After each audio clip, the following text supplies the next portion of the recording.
was the last time you were called Matthew? Whenever my mom was mad at me.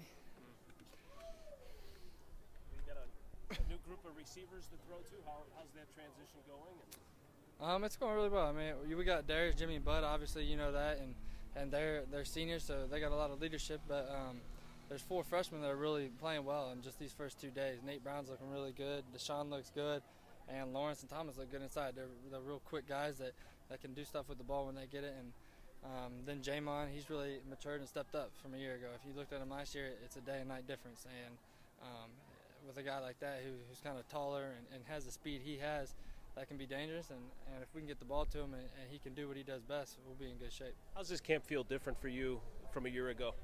I say I got to step up as a leader, and that's what I feel that's the biggest difference. And I accept that challenge, and whatever I got to do, if I got to be vocal, if I got to sit back, I'm going to do it. I'm going to get us to be as good as a football team as we can be. Bud mentioned yesterday you got some reps in with some of those younger guys over the summer.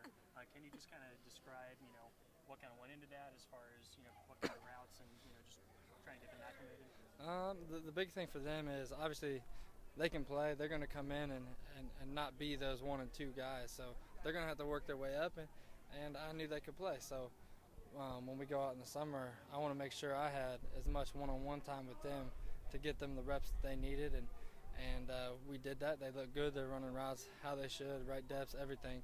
So I think it really helped them, and now in these next few weeks is where they really got to evolve it and get used to the speed and kind of get their bodies ready for it, and I know they're going to accept that challenge. Is it always a one-on-one or a group setting, or do you sometimes take one-on-one, like they want to work with No, some of them I'd go one-on-one, rarely, but usually I had all my guys up there, and that's how I like to do it. I like to not just go one by one, make sure I know them all at once, kind of mix it up a little bit.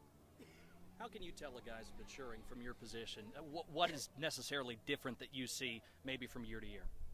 I think the thing is when they're going to get the ball, they don't know it, and they're not going to pout if they don't.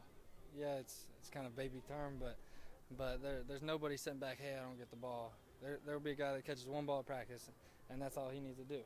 He needs to go out here and he needs to run every route like he's going to get the ball, and then that's where he'll evolve in, and that's a big thing with Jamon.